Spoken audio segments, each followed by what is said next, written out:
Division rule 11 और 7 पे। तो सबसे पहला काम क्या करना है, 11 का डिवीजन रूल समझने के लिए एक एग्जाम्पल लेते हैं, और एग्जाम्पल लेते हैं पहले, उसी में हम लोग समझ लेंगे कि 11 का डिवीजन रूल क्या होता है।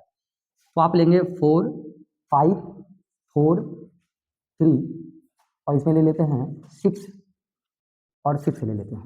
डिवीजन रूल क्या होता है इसको समझिए। सबसे पहला काम क्या होता है, 11 का डिवीजन रूल जो है आपका जो विषम स्थान का मतलब क्या होता है, विषम संख्या क्या होता है? विषम संख्या का मतलब होता है वैसी संख्या जो 2 से नहीं कटती है।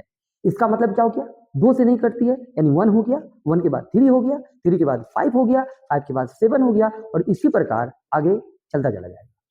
तो आपको क्या करना है, पहला स्थान, ये पहला स्थान, तीसरा स्थान और पांचवा स्थान, यानी एक गैप करके आपको लेना है।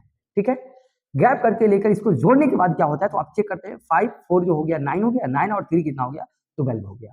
और अगर हम सम स्थान की बात करें, यानी आप सीधा बोल सकते हैं, सम विषम के चक्कर में अगर आप नहीं फंसना चाहते हैं तो आप सीधा बोलिए कि स्टार्टिंग से, है ना, शुरुआत करके बीच में एक गैप करके आपको आगे बढ़ना है, इसको जोड़ना है, और उसके बाद जो बच गया उसको जोड़िए, जोड़ने के बाद कितना आ रहा है, 12 आ रहा है। अगर इन दोनों का अंतर, दोनों का ऊपर नीचे दोनों का अंतर जो है ना, कितना आ जाए, 12 माइनस 12 आ गया, तो कितना आ रहा है, 0 आ जाए। अंतर यदि 0 हो जाए, अंतर यदि 11 हो जाए, अंतर यदि 22 हो जाए, या आप बोल सकते हैं कि 11 का मल्टीपल आ जाए, 11 का जो है गुना जा जाए, तो इस कंडीशन में ये पूरी की पूरी संख्या जो है वो 11 से विभाजित होती है।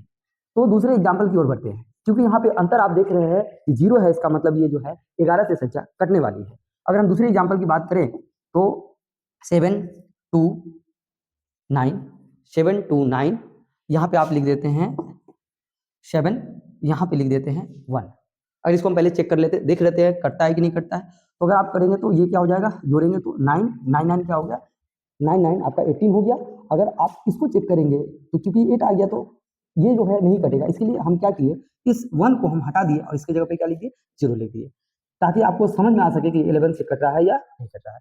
तो 7, 2, 9 हो गया, 9, 9, 18 हो गया। अगर यहाँ पे चेक करेंगे तो 7 0 को ऐड करेंगे तो 7 हो जाएगा। इसका मतलब ये हो गया, यहाँ पे है 18 और यहाँ पे है 7, माइनस कीजिएगा तो आ जाएगा 11। तो आपको हम बताए थे कि अंतर करने के बाद या तो 0 होना चाहिए, तो 11 होना चाहिए, या 11 का मल्टीपल होना चाहिए। तो उस कंडीशन में जो है ये पूरी की पूरी संख्या जो है वो 11 से कटेगी। तो हम लोग आते हैं, तीसरा एग्जाम्पल क्या है, तो तीसरा एग्जाम्पल जो है 7 हो गया, आप ले सकते हैं, यहाँ पे 9 ले सकते हैं।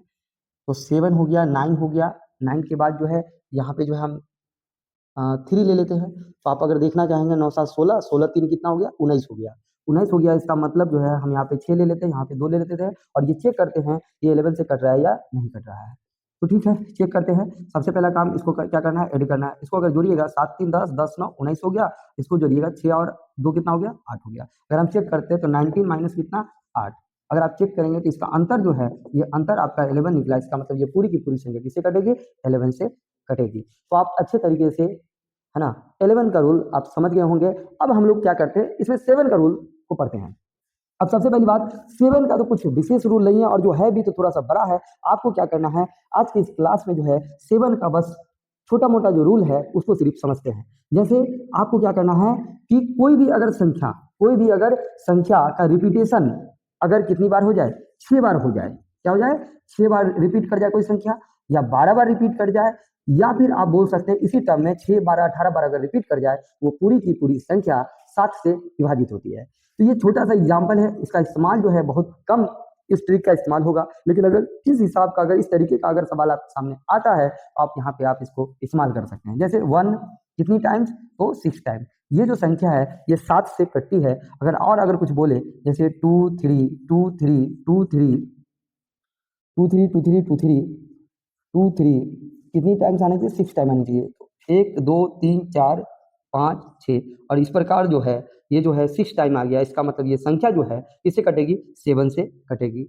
चलिए ठीक है, तो हम लोग जो है आज की क्लास में जो है 11 का और 7 का रूल पढ़ लिए हैं, और इससे पहले जो है सारा रूल जो है, डिवीजन रूल जो है मैं ऑलरेडी कंप्लीट कर चुका हूं। अगर आप लोग नहीं देखे हैं तो पीछे वाला वीडियो जाके जरूर देखिएगा।